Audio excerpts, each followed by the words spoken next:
দেখতে পাচ্ছেন এগুলো সব পুরাতন জমির চারা আমরা কেটে এভাবে সুন্দরভাবে রেখে দিছি।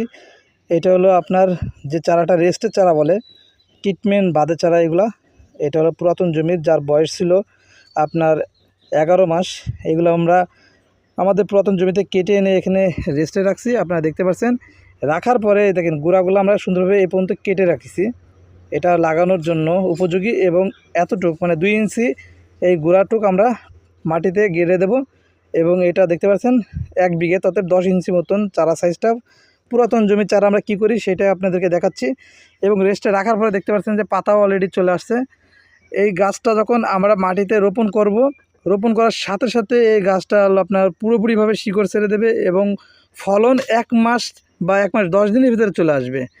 তো এখন যেহেতু সিজন চলে আসছে, এই জন্য আমরা এই পুরাতন জমির চারাগুলো আবার নতুন করে আমরা লাগাবো আমাদের জমিতে। আপনারা আপডেটগুলো